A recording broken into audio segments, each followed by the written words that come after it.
nada, buenas noches a todos. Siempre un gusto poder estar una vez más aquí. Se ve que se han portado mal porque han vuelto a traer los mismos expositores. Nos vuelven a castigar con los mismos.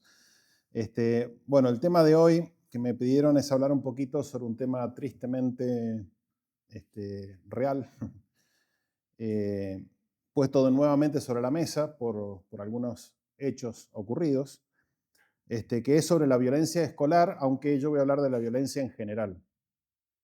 Vamos a tratar de hacer una aproximación, de ahí por eso el título, una conversación pendiente sobre violencia escolar, lo que no estamos viendo. ¿Por qué este título? Porque en realidad creo que al hablar de violencia, de bullying en la escuela, se está haciendo un abuso de la palabra también, sin dejar de ser un hecho real, porque es una realidad, es innegable, ¿no? Pero se está haciendo un abuso, incluso una distorsión de la palabra y del tema. Entonces lo que vamos a hacer en esta charla es tratar de poco a poco hacer una aproximación a las verdaderas causas de este problema. Porque lo que se hace de este tema, tanto del bullying como de la violencia escolar y general, es tomar una realidad, una triste realidad, y utilizarla para otros fines, utilizarla ideológicamente. Entonces, por eso hablo de un abuso de este tema. Si bien es un tema real, es una realidad que la violencia en general, no solo en la escuela, sino en la sociedad y en general en el ser humano, digamos, es algo que está creciendo y vamos a terminar afirmando el porqué al final.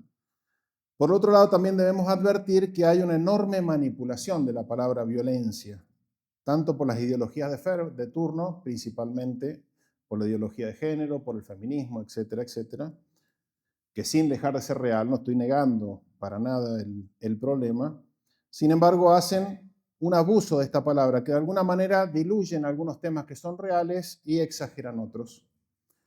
Solo a modo de ejemplo, se acusa de violencia o violentos a quienes mencionan, por ejemplo, argumentos y se contraponen a la ideología de género. Aún científicos con fundamentos, con verdades y demás, son violentos para la justicia y algunos incluso son encarcelados en algunos países y han convencido a la sociedad de que estas personas son violentas. Es un abuso del término. También, tristemente, en las últimas décadas, el ejemplo del rol del hombre en las familias, cuando quiere tener una autoridad como debe tenerla, como cabeza de autoridad, autoridad entendida como servicio, no como autoritario, cuando quiere poner un poco de firmeza, es acusado de violento también, otro abuso del término. Por eso el hombre también está un poco confundido, digamos, respecto a su rol, a su posición dentro de una familia, y se lo acusa de conductas violentas. Pero por la realidad que vemos, en realidad no la puede negar nadie, de que realmente los alumnos, nosotros en nuestros ambientes estamos realmente muy protegidos, muy cuidados, pero la realidad que vemos en la sociedad es que todos la sufren. Los alumnos la sufren respecto a sus compañeros, los docentes respecto a los alumnos respecto a algunos docentes en algunas instituciones, etcétera, etcétera. Otro ejemplo, también por mi profesión, me ha tocado ver, tristemente en muchas ocasiones, cómo se usa esto también, por ejemplo, en una discusión acalorada entre esposos para correr al esposo de la casa, digamos, ¿no? Y en muchos casos, no estoy negando el tema, en muchos casos ha sido cuestiones reales, de violencia real. En otros ha sido un abuso de la ocasión. Por eso es importante poner las cosas en su lugar, hablar de manera realista, de manera equilibrada sobre este tema. Y es lo que vamos a intentar hacer en esta charla. Por otro lado, también vemos el gobierno que, como tantas cosas, cuando quieren tomar estos temas y poner un poco de orden, lo que hacen solamente es cubrirse ellos para no quedar nunca mal parados frente a alguna posibilidad de algún evento, y entonces nunca van a las verdaderas causas. Y cuando no se van a las verdaderas causas, evidentemente el tema nunca se soluciona. Solo algunos datos estadísticos a modo de ejemplo, aunque siempre las estadísticas en estos temas están bastante viciadas, porque justamente están tratadas ideológicamente, la mayoría de ellas por lo menos. Según Human Life International de Estados Unidos, dice que más del 50% de las mujeres, más del 50%, son golpeadas alguna vez en su vida. Más de un tercio son golpeadas reiteradamente cada año. Y hay evidencia de que entre el 20 y el 35% de las relaciones prematrimoniales fueron con violencia física, lo cual se sigue replicando durante todo el matrimonio. En Estados Unidos hay al menos 500.000 de jóvenes desamparados en la calle que se han fugado de sus hogares huyendo del abuso físico o emocional. 500.000 de jóvenes. El maltrato a los ancianos de parte de los hijos y de los nietos es uno de los fenómenos que más aumentan referido a la violencia. Esto lo dice también el Centro de Orientadores Familiares de Madrid. Dicen que el fenómeno que más aumenta no es justamente el bullying, es el maltrato a los ancianos de parte de los hijos y de parte de los nietos. Podemos poquito a poquito ir viendo, no pierdan esta perspectiva, cómo todo esto tiene alguna conexión con la familia o nace de alguna manera en la familia. Lo primero que vamos a hacer es tratar de diferenciar un conflicto normal, de niños, de hermanos, de compañeros de colegio, del llamado bullying. ¿Qué cosa es bullying y qué cosa no es bullying? Porque parece que modernamente cualquier hecho lo llaman bullying. Y así hay quejas en colegios, en los clubes y demás, que son realmente irrisorias. Le sacaron la lengua a mi hijo, todos los días le sacan la lengua a mi hijo, le están haciendo bullying, ¿no? Yo he escuchado esto, no es ninguna exageración, digamos, ¿no? Por eso es importante tener un criterio para diferenciar entre bullying y lo que podría ser un simple conflicto normal, aunque puede ser duro y desagradable igualmente, ¿no? Hay que diferenciar primero para evitar exageraciones y segundo porque el verdadero bullying hay que afrontarlo para desarticularlo. Pero el conflicto normal hay que aprovecharlo para sembrar virtudes, habilidades de resolución de conflictos, para fortalecer a los hijos y aprovechar esa ocasión justamente para educar a nuestros hijos. Si no, lo que hacemos es sobreproteger con la excusa de que también eso es bullying y nos perdemos una gran oportunidad para madurar a nuestros hijos. Ningún chico madura en una copa de cristal. Eso hay que saberlo y tenerlo muy en cuenta. ¿Qué es bullying entonces? Usualmente se habla de 3 condiciones, aunque yo voy a agregar alguna más. Dice que hay 3 condiciones, dicen en general todas las exposiciones que hacen actualmente, ¿no? Primero, tiene que existir un desbalance de poder. Es decir, está dirigido a alguien que puede tener dificultades para defenderse de la agresión, ya sea física o psíquicamente. Es decir, hay una desproporción. Alguien no puede defenderse, ya sea física o por alguna debilidad psíquica. Primera condición. Segunda condición, es repetido y sostenido en el tiempo. Es decir, no es algo casual, no algo puntual, sino algo que se repite durante bastante tiempo. La tercera condición es que es intencional, es decir, se quiere hacer un daño a la persona. No es algo así ocasional que ocurrió y demás, sino es algo que arrebata un bien a otro, un bien natural de la otra persona, que puede ser su fama, su integridad física, su integridad moral, etcétera, etcétera. Pero hay intención de hacer un daño. Por eso el bullying se define como la agresión física o emocional contra otros niños o jóvenes en forma personal o colectiva, lo más normal es que sea colectiva, porque justamente el agresor normalmente son cobardes, ofendiendo, acosando o ignorándole con la intención de hacerle daño y quedar por encima de esa persona, para que sea aislada y rechazada por todos. Pero yo agrego un cuarto complemento, que normalmente no se lo menciona. En mi opinión hay un componente subjetivo también, los anteriores son más bien objetivos, que es la sensibilidad y la vulnerabilidad del agredido, para lo cual solo la empatía y la verdadera caridad lo ve y lo considera. Es decir, no todos lastiman a todos de la misma manera. Y si bien esto no cambia el hecho objetivo, pero sí es un agravante.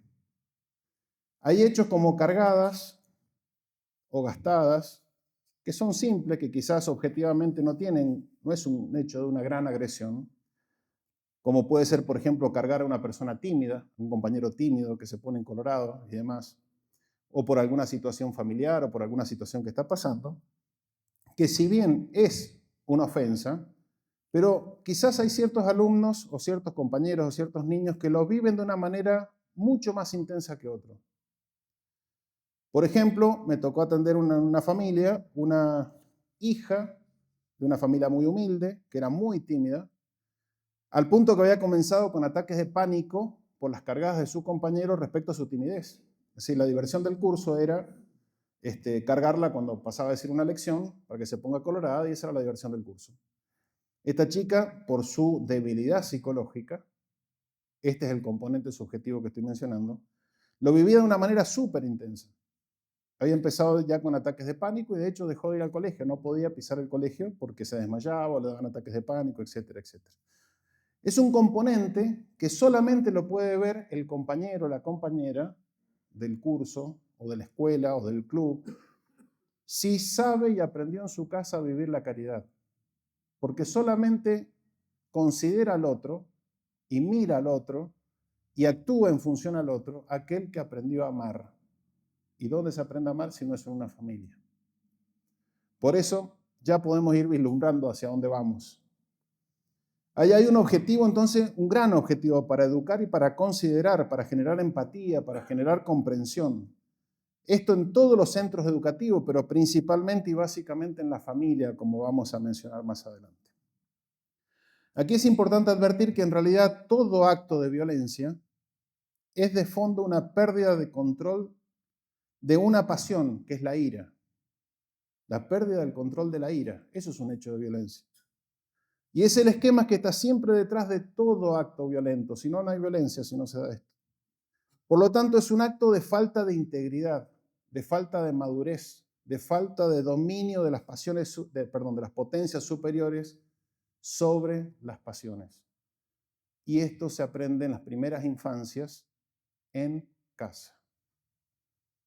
Entonces ya podemos tener una primera conclusión de todo esto. Es decir, un acto de violencia siempre es una falta de control de la ira, de una pasión. Es una persona que tiene este esquema, esta desintegración en su personalidad, en su antropología, en su esencia. No aprendió a dominarse, no aprendió a controlarse. Y eso se aprende en los primeros años, no se aprende a los 20 años, mucho menos después. Después se puede, de alguna manera, reeducar y demás, pero se aprende en las primeras infancias. Podemos ver que este esquema, vamos a ver después, que hay un montón de factores que afectan este esquema y que predispone al niño a esta inmadurez, a esta desintegralidad, y lo deja esclavo de sus pasiones. En este caso estamos hablando de una, que es la ira. ¿Cuáles son las causas de la violencia escolar, pero en general de toda violencia? Bueno, en algunas culturas, primero que nada, tenemos que decir que esto está aceptado, parte de la violencia está aceptada y bien vista, sobre todo, por ejemplo, en países musulmanes. O tengo una hija misionando en Tanzania que cuenta que en los colegios, obviamente no en el de ellas, pero sí en los colegios estatales a los alumnos se los corrige a los golpes. Y es lo normal, y ningún padre se va a quejar de esto, ¿no? Obviamente no evitan las consecuencias. Son niños brutos, no son niños muy suavecitos, digamos, ¿no? Ni muy integrales tampoco. Pero se los corrige a los golpes. De hecho, así se arreglan las cosas entre los vecinos también, en ese lugar, ¿no? Por lo que nos cuentan. Entonces hay algunas culturas que están bien vistas, se corrigen todos los golpes, pero las consecuencias igualmente están. ¿Cuáles son entonces las principales causas de la violencia o de los actos violentos? Y esto no es una cuestión de opinión. Según las estadísticas más importantes y varios estudios actuales, los agravantes de nuestros tiempos son 4 principalmente. Mencionan más, pero por los números estadísticos mencionan 4 grandes causas sobre las cuales, sobre estas 4, está la causa de las causas. Es decir, voy a mencionar 5, 4 principales y una que está por encima de las 4 principales, la causa de las causas. Las 4 son la exposición a las pantallas y redes sociales, la primera. Segundo, los juegos violentos en Internet, o sea, no lo dejaron en el tiempo de exposición de pantalla, lo pusieron como un ítem separado por las consecuencias que tienen. Tercero, la exposición a la pornografía. El cuarto es el alcohol y las drogas, sobre todo el alcohol, incluso hay países donde es más el alcohol todavía que las drogas. Pero detrás de todas estas 4 y todas otras que pueden llegar a mencionar, y englobándolas a todas, hay una y solo una que por obra o por omisión, es decir, porque enseña la violencia o porque omite su función para evitar la violencia, da lugar a todas las demás. Y esta es la familia. Esta es la familia. La familia es la gran causa de las causas respecto a todos estos temas. Es ahí donde se aprende a ser violento. Ya sea porque la familia, por eso dice, por obra o omisión puse, porque o la familia les enseña con sus propias conductas a ser violento, o por omisión, es decir, no hizo lo que tenía que hacer. Quizás sin darse cuenta, quizás sin saber, no lo sé, pero por omisión, es decir, no formó lo que tenía que formar en el niño. Vamos a ver más adelante, vamos a desarrollar un poquito más todo esto, ¿no? La primera causa, las pantallas, las redes sociales, el Internet. El tiempo de exposición de los niños a estos modelos violentos de comportamientos están configurando la personalidad de nuestros niños. Solo algunos datos para que tomemos conciencia de esto. Un estudio serio de aquí de Argentina, de hace 10 años atrás, afirma que en la franja horaria infantil, que ya casi no la hay, en ese momento se ve que la había, aparecen 25 escenas de violencia por hora, de violencia explícita. Un niño aquí en nuestro país, un niño, ve en promedio 4,2 horas diarias de televisión. 4 horas de promedio. Por lo que a los 16 años ha dedicado 22.400 horas a la televisión, 46.600 horas a dormir, es decir, solo el doble que la televisión, y 13.440 horas a ir a la escuela. O sea que dedicó casi el doble a la televisión que a la escuela. Y aquí no se contemplan, como dijimos, los jueguitos, las horas que están expuestas a los jueguitos.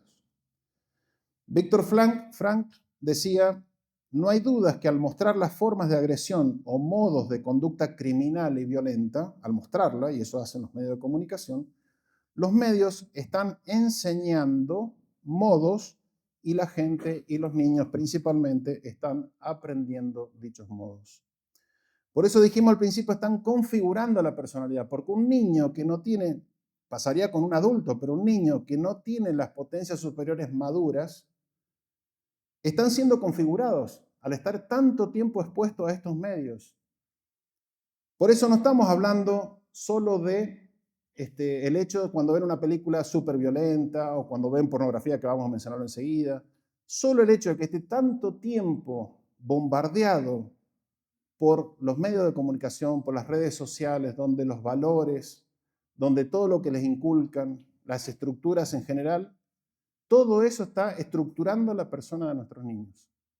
Es decir, la pantalla está mucho más tiempo que nosotros frente a nuestros hijos. Tendríamos que tener un contador, si pudiésemos, un contador de minutos de nuestra exposición frente a nuestros niños, para ver cuánto están ellos frente a nosotros, para compararlo con estas 4 horas y pico de promedio de un niño en Argentina.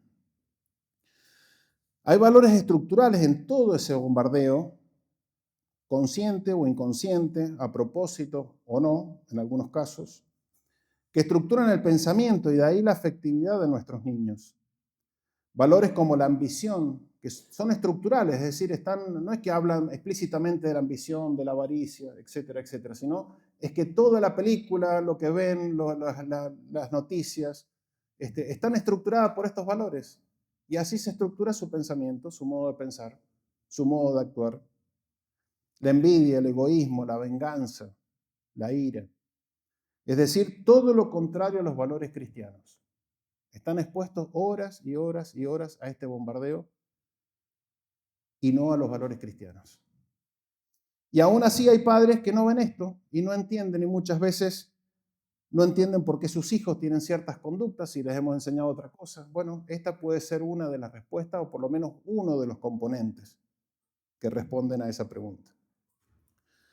Además, no estamos mencionando aquí que en las redes hay organizaciones y personas ocultas incitando a los chicos a la violencia, a la prostitución, etcétera, etcétera. No estamos yendo a las cosas más graves del Internet. Estamos yendo a las cosas más comunes. La segunda causa son los juegos violentos. Todo esto está afectando, según varios estudios, el sistema nervioso de los hijos, porque los tiene en permanente tensión. O sea, además de enseñarles a ser violentos, está enfermando el sistema nervioso, es decir, le está afectando por la tensión permanente en estos juegos. Crean patrones de conductas violentos por la intensidad y por la cantidad de la exposición de nuestros niños a estos videojuegos. Por lo tanto, juega también contra la integridad en edades claves, en edades donde ellos tienen que sentar las bases de la integridad. todo esto está bombardeando en contra. Acuérdense que dijimos hace pocos minutos que justamente detrás de todo hecho violento lo que hay es una falta de integridad, una falta de dominio de una pasión. Y todo esto lo que hacen es embullirlos a ellos, ahogarlos, digamos, esclavizarlos en todas sus pasiones. Por lo tanto, afecta directamente contra su integridad. Tercero, la pornografía los hace, además de hacerlos incapaces de amar, y por lo tanto los desintegra, evidentemente los esclaviza a otra pasión, pero el esquema que aprenden es exactamente el mismo, genera conductas violentas porque es el uso del otro para diversión y placer propio. Es una conducta violenta. Entonces, además de lo que implica la pornografía en sí, lo que está causando en el fondo es la desintegralidad de nuestros hijos. Los hace incapaces de poder poner algo de fuerza y luz sobre las pasiones. Y los deja embullidos ahí porque les pone imágenes en la imaginación, pone la inteligencia y la voluntad de rodillas frente a la pasión, es decir, atenta directamente contra la madurez de nuestros hijos. Y ese es el esquema que después favorece también la violencia. Es violento en sí, pero favorece después que sean esclavos de otra pasión que es la ira. La cuarta razón, o causa, perdón, es el alcohol y las drogas. Hace un año atrás que me tocó visitar Ecuador, me contaban en una institución católica, o sea que podría ser mucho peor en otras instituciones, me informaban que el 50% de sus adolescentes que estaban en esa institución habían sufrido abuso sexual, el 50%. Lo tenían contado, ¿eh? Es decir, no es una opinión, nos parece que más o menos la mitad. No, es que son los casos que explícitamente conocían. La enorme mayoría había sido de parte de sus padres el abuso, o padrastro, hermanos o familiares. Usualmente todos estos tenían problemas con el alcohol. Y esto, por supuesto, los llevaba a golpear a sus esposas, a ser violentos en sus casas, a enseñar estas conductas, a golpear a sus hijos. La gravedad de todo esto es que les enseña a los hijos desde chiquititos, en las primeras infancias, cuando ellos más necesidad tienen de la familia, de ser amados, les enseña que no valen, que no son amados. Si yo golpeo a un hijo, ¿qué mensaje les llega? ¿Qué interpretan ellos? Y esto lo que hace, al no sentirse y saberse amado por sus padres, lo que hace es que ellos mismos empiezan a odiarse. Inconscientemente empiezan a odiarse. Empiezan a sentirse inconformes consigo mismos. Ya no se quieren, ya no se aceptan a sí mismos. Y esto está en la base de muchos de los temas de autolesiones, otro tema también moderno actualmente. Cuando los chicos empiezan a autolesionarse, se les hace la vida y el esquema y el entorno tan insoportable que lo que buscan es un sufrimiento mayor que tape el que están viviendo actualmente. Por eso se cortan, por eso se lastiman, por eso buscan o tienen conductas evasivas y caen en las drogas. Por eso muchos de los vicios tienen que ver con estas cosas, son conductas evasivas. Por eso es una gran causa del tema de la violencia. Vamos a la gran causa, a la causa de las causas, la familia. Porque muchos pueden decir, bueno, no, el problema es la sociedad, es la calle, es la escuela, Bueno, pero todo eso lo previene la familia. ¿Por qué un chico cae en el alcohol, puede caer en las drogas? Es decir, la familia tiene mucho de responsabilidad también ahí. Porque no supervisó, porque no lo siguió, porque no le ofreció otra cosa para hacer, para divertirse, no le enseñó a divertirse sanamente, no le cuidó el entorno, etcétera, etcétera, etcétera. Es decir, directa o indirectamente, siempre la familia está detrás de todo esto. Por eso la gran causa es la familia. La violencia familiar o la violencia intrafamiliar, dentro de la casa. Hay diferentes modos de violencia familiar. Primero, la violencia física, la más común de todas. Se realiza a través de maltratos físicos, obviamente, o de violencia sexual, que además de ser física, también puede ser psicológica. Pero también hay violencia psicológica, y esta hay que revisarla mucho, porque todos podemos tener algo de esto, y si nos ponemos a buscar, vamos a encontrar algo de esto. Se realiza a través de diversas formas, a través de amenazas. ¿Cuántas veces amenazamos a nuestros hijos, no? no se corrige con amenazas o intimidaciones. La persona no sufre entonces golpes físicos, pero sufre golpes en su psiquis, en forma de miedos, en forma de ansiedades, de angustias, de desconfianzas, de terror, etcétera, en edades donde ellos necesitan exactamente lo contrario. Necesitan la aceptación, necesitan la seguridad, necesitan experimentar, no escuchar ni pensar, sino experimentar seguridad, confianza, aceptación. Como consecuencia de todo esto se siguen otros sentimientos dolorosos como tristeza, inseguridad, depresión y que muchas veces llevan a enfermedades incluso psicológicas o psiquiátricas. Pero también hay violencia verbal, insultos, denigración, gritos, aislamientos, violencia en las miradas o los gestos, o el ignorarlos, el ignorar a un hijo, es violento para ellos. Porque es violento porque se arrebata un bien debido, es decir, se les arrebata un bien que les pertenece, que su naturaleza reclama. La validación, la afirmación, la atención, es un bien que en justicia les debemos. Por eso somos padres, para ser padres, para darle lo que les pertenece. Por eso es un acto de justicia, de injusticia, perdón. Pero sea un tipo de violencia quizás más en la actualidad, pero otro tipo que es más sutil en la familia, diría ya normalizada, y es el de tener algún estilo abandónico de sobreprotección. Yo digo que es violencia por el daño que les produce. Quizás no es un hecho agresivo exteriormente que se vea la agresión, que se vea la violencia, pero es violento en este sentido, por el daño. Recuerden que dijimos antes que para que hubiese violencia, sobre todo en el bullying, pero también en todo acto de violencia, había que ver, teníamos que buscar causar un daño. Y aquí no lo estamos buscando, pero lo estamos causando, porque le estamos negando algo que les pertenece. Por ello la falta de atención, la falta de compartir, la falta de estar cuando lo solicitan, la falta de empatía, la corrección injusta o la corrección en mal modo. Todo esto hiere no tanto por la agresión externa, como digo, sino por la ternura y delicadeza del corazón de nuestros hijos. Ellos no tienen la capacidad que podemos tener los adultos de manejar una emoción, de reinterpretar una emoción, de cubrirnos y encauzarla de alguna manera la agresión de otro para no lastimarme. Pero un niño no tiene esa capacidad. Por eso se hiere, y muchas veces se hiere para siempre. También las discusiones entre los padres, aunque no sean muy agresivas, les resulta siempre violento. Por eso nunca se discute frente a un hijo. Si hay que discutir algo, en privado, cuando se fueron a la escuela, puertas adentro en la habitación. Nunca delante de un niño. Nunca. Un niño lo que siente es que las dos personas que más ama en la tierra, su papá y su mamá, se están agrediendo. Es decir, la que más amo, está agrediendo y insultando lo que fuese a la otra que más amo. Y para ellos les produce un quiebre interno que muchas veces es definitivo. Muchas veces trae daños y secuelas que no queremos, que no buscamos, pero que los causamos. El no mostrarle interés por las cosas de ellos, eso le hace sentir que no valen para nosotros, que no son amados.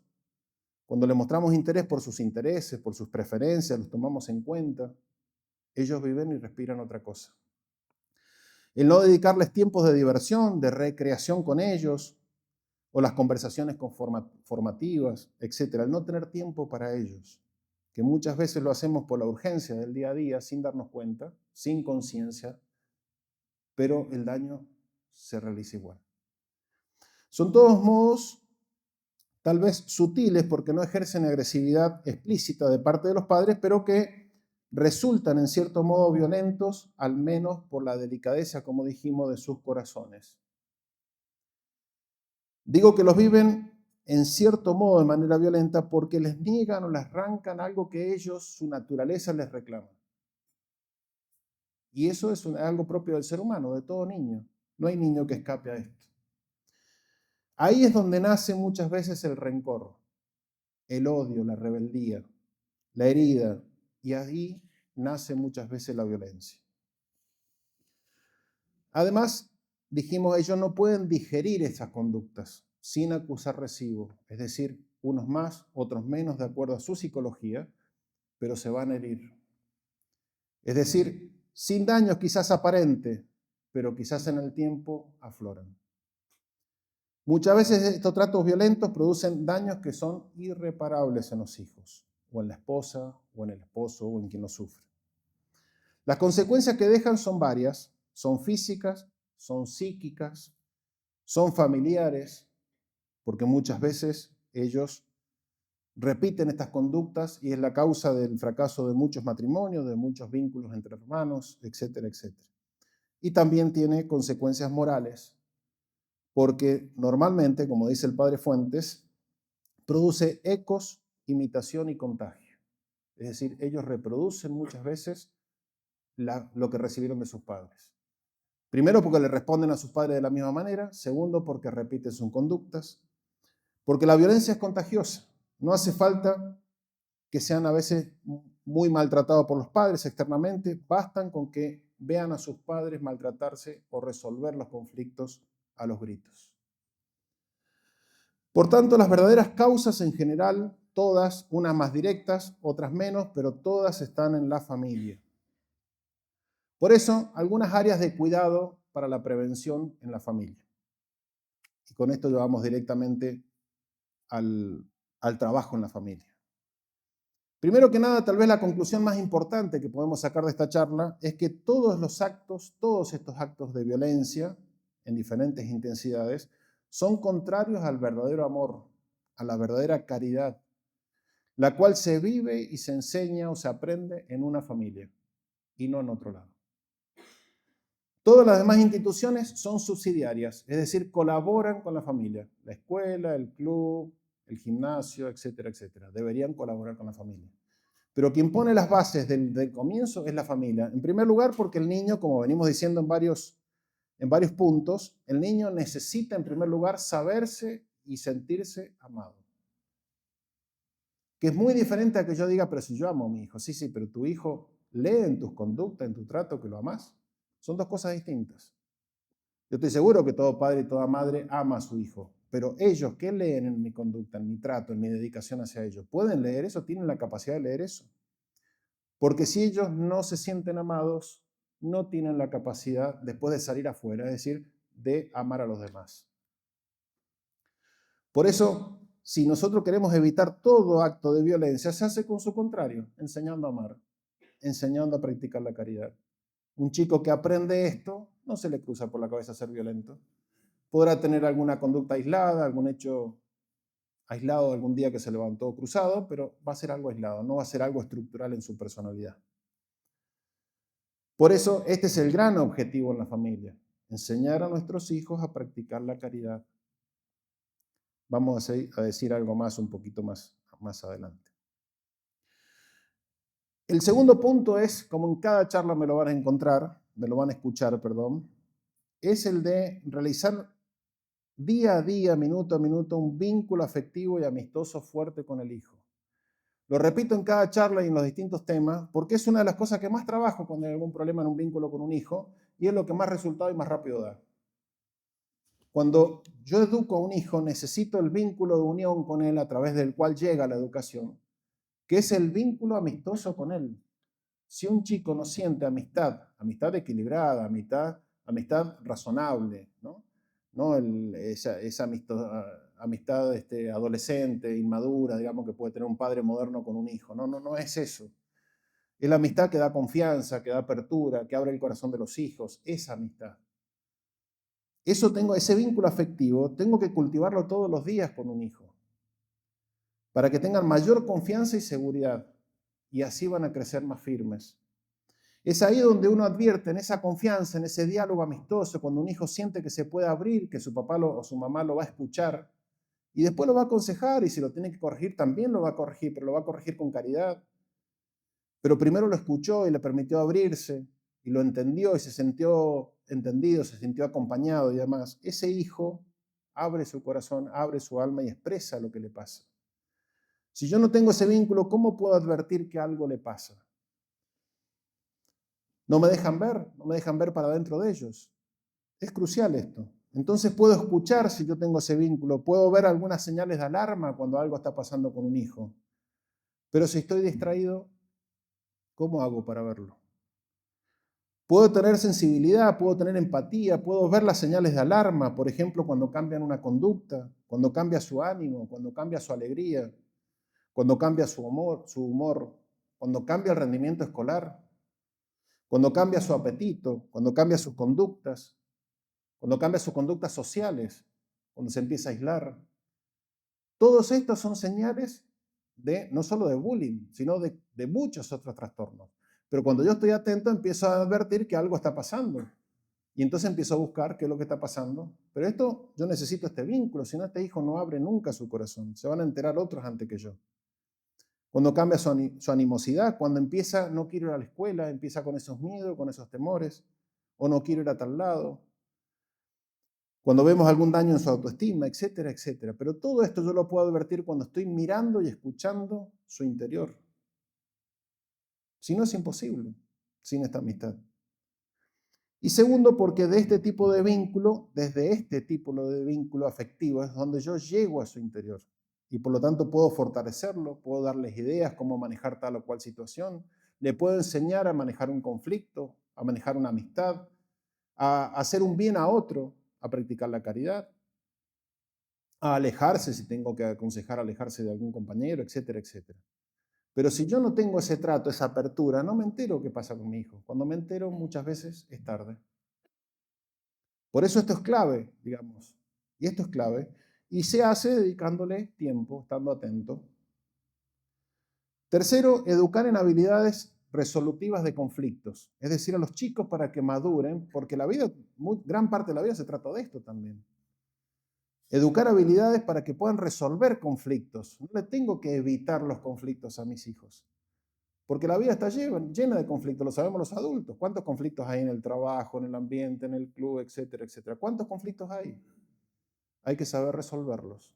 No hay que evitárselos. Evitárselos es evitarle una ocasión, como dijimos al principio, es evitarle una gran ocasión educativa, formativa. Tengo que enseñarle a resolverlos bien. Y esto se hace en primer lugar dándole el ejemplo. ¿Cómo resuelvo yo con mi esposa los conflictos? ¿A los gritos? ¿A los golpes? Bueno, ellos están aprendiendo a resolver sus futuros conflictos de la misma manera. Ahora ven que podemos conversar, ponernos de acuerdo, quizás tener alguna diferencia y demás, pero buscar caritativamente la solución, el acuerdo, etcétera, etcétera. Ellos van a aprender a resolver las cosas posiblemente poco a poco en un proceso educativo, no de un día para el otro, pero van formando, configurando estos patrones de conducta. Y esto se hace, repito, durante la primera, segunda o tercera niñez, es decir, hasta los 6 o 9 años. Ahí se pone la base, ahí se forma toda la estructura de su afectividad. Después se sigue formando y educando y puede rectificar algunas cosas, pero la base fuerte, sólida, se pone ahí. ¿Cómo resuelven los conflictos entre hermanos? Por eso muchas veces no hay que solamente dedicarse a evitar conflictos. Entonces los separo y ya está, digamos, ¿no? Las peleas entre hermanos, que son normales y por eso son hermanos. Es más, si no se pelean nunca entre hermanos, preocúpense porque algo raro está pasando. Estoy hablando de peleas normales. Úsenlas para sacar un buen provecho de eso. Es decir, hay que enseñarle a pedir perdón, a reparar, a aclarar las cosas, a frenar la ira, a frenar las pasiones. Y así veremos en cada hijo qué es lo que está fallando. Uno va a hacer eso, no puede frenar la ira. El otro va a ser demasiado saltón, el otro va a ser, y cada uno va a tener su particularidad. Si yo estoy atento, voy a ir corrigiendo y después agarraré a uno y conversaré con él este tema. Che, mira, me parece que, y le voy a enseñar a conocer y a poner en palabras lo que le pasa, los sentimientos, las emociones, las pasiones que tiene, cosa que él se empieza a autoconocer poco a poco. Y le voy a dar ideas de cómo resolverlo. Probá de esta manera. Mira, no respondas tanto, vas a ver que no te busca más. No hagas esto o haz esto otro. ¿Por qué no le respondes de esta forma? Vas a ver que le pinchas el globo y se termina. Y le voy dando instrucción. Entonces le doy el ejemplo en primer lugar. Y en segundo lugar, lo voy formando, le voy ayudando a desarmar conflictos, no a evitárselos. Por eso hay que educar en estas habilidades, cómo resolver un conflicto. Y eso se empieza de niñito, entre los hermanos, las primeras peleas entre hermanos. Cuarto, teniendo un sano ejercicio de la autoridad. La autoridad es súper importante, el buen uso de la autoridad en la familia. Es la que da orden, la que da disciplina. Otra estadística del FBI de Estados Unidos, que tiene en la parte carcelaria, digamos, donde tienen los adolescentes y los jóvenes, tiene un departamento de psicología que estudia todos estos casos. Y una de las estadísticas dice que el 88% de los adolescentes que delinquieron, que pasaron por las cárceles, digamos, de ellos, todos han tenido algún problema con su vínculo paterno, es decir, con el papá varón. O estuvieron ausentes de sus vidas, o estuvieron presentes, pero de manera conflictiva, de manera violenta, agresiva. Es decir, es significativo, no es un dato más. Y esto es porque la figura del papá, de la autoridad del papá, la autoridad equilibrada, no el autoritario ni el blandito. Una autoridad que da firmeza cuando tiene que darla y da dulzura cuando tiene que darla. Eso da orden y disciplina. Y esto es clave para un niño. Por eso Dios nos pensó de esta manera, nos pensó complementario. No pensó en que uno puede reemplazar al otro. Somos complementarios. Y la mamá tiene más que ver con el moldear el corazón, con la afectividad, y el papá tiene más que ver, más propio, no es exclusivo al 100%, pero es más propio, el aporte al orden, a la disciplina, a la firmeza, a la seguridad. Por eso hasta físicamente nos hizo distintos. Y está bien que así sea. Bueno, todo tiene que ver con esto. Por eso el sano ejercicio de la autoridad paterna, pero sobre todo también la complementaria entre papá y mamá, que es la que toma medidas en casa cuando ocurre esto entre los hermanos, que pone firmeza, todo esto ayuda a la integridad. Cada vez que yo pongo firmeza, pongo un límite que también los reclaman los hijos, aunque no te lo va a reclamar con la boca, evidentemente, va a protestar contra los límites, pero su naturaleza lo reclama. Cuando yo pongo un límite, lo obligo a respetarlo, lo obligo a hacer un esfuerzo. ¿Qué es lo que está pasando? Lo que estamos haciendo es forjar su voluntad. Cuando yo lo obligo a respetar un límite, él tiene que frenarse, tiene que dominarse, tiene que hacer... Es la voluntad sobre las pasiones. Y eso es formativo. Eso en el fondo está jugando a favor, o en contra, mejor dicho, de la violencia, a favor de ser una persona madura, íntegra. Pero si no hay autoridad, una autoridad blanda, el chico no tiene límite que respetar, la voluntad queda blandengue, las pasiones afloran, encima todo lo que hemos mencionado, que las pasiones las potencian, y los chicos quedan a merced de todo esto. Es una de las causas de la violencia. Quinto, el funcionamiento familiar. Es ahí cuando la familia funciona como familia, donde aprenden valores, donde aprenden virtudes, donde aprenden a convivir, donde se aprende a respetar al otro, a no agredirlo, a preocuparme por el otro cuando el otro está pasando un mal momento. Así se aprende también a practicar la caridad, cuando la familia funciona como familia, además de todas las otras implicancias que hemos mencionado. Ahí aprende también a discutir, porque discutir se puede discutir bien, se puede discutir mal.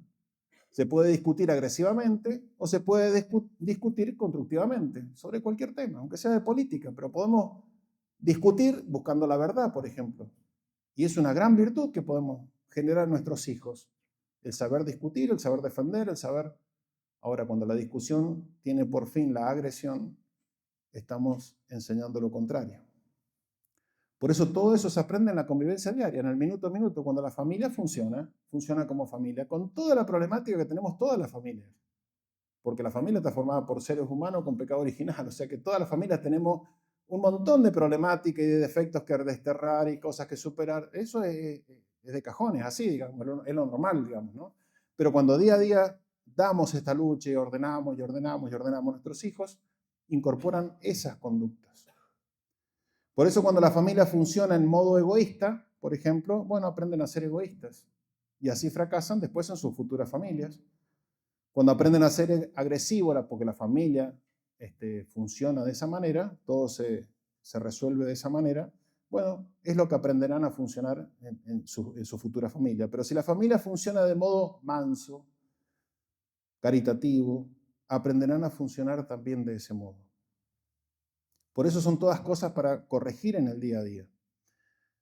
Sexto consejo o punto, cuidar en casa cómo se habla y cómo se trata a los demás, ya no solo hacia adentro, sino hacia afuera. Muchas veces se tiene la costumbre de criticar, de romper la fama de los demás, aún con razón, muchas veces sin razón. Haciendo comentarios deshonestos, difamando. Se debe hablar y tratar con caridad y con prudencia de los demás. Siempre. Incluso cuando hay una razón real de algo que haya hecho alguien. Por caridad muchas veces es mejor callarla y estoy enseñando a mis hijos a ser caritativos. Yo lo hago, le doy el ejemplo y le enseño a mi hijo a hacerlo con sus propios compañeros. Eso debo hacer, ¿no? Eso debo hacer en el día a día. Por delicadeza, por caridad. Esa es la verdadera caridad. Eso forma el respeto caritativo del prójimo en los hijos. Séptimo, educar para la integridad. Lo venimos diciendo durante toda la charla, porque en el fondo, dijimos, la violencia se trata de esto. Es justamente una muestra de la falta de integridad de nuestros hijos. Y esto se hace de diferentes formas. En primer lugar, cubriendo toda la demanda afectiva que tienen nuestros hijos. Nuestros hijos no podemos pedir la integridad si no tenemos la base sólida, que es la afectividad. Es decir, dándole un ambiente donde se sientan aceptados, se sientan queridos, se sientan afirmados, donde la costumbre sea justamente la crianza positiva y no el estar permanentemente con amenazas, con críticas, etcétera, etcétera. Es decir, que ellos afectivamente se sientan contenidos en casa. Sobre eso, formar la inteligencia, y ahí necesitamos el vínculo afectivo para que les llegue el mensaje como tiene que llegar. Darle criterios, cómo tienen que manejar sus amistades, cómo tienen que manejar sus cosas, cómo se tienen que autoconocer, cómo tienen que manejar sus emociones, sus pasiones, etcétera, etcétera. Y sobre eso, el manejo de su voluntad. Es decir, poniendo límites en un lugar y aconsejando de cómo manejar y lo que le hace bien, lo que le hace mal, cómo manejar su voluntad.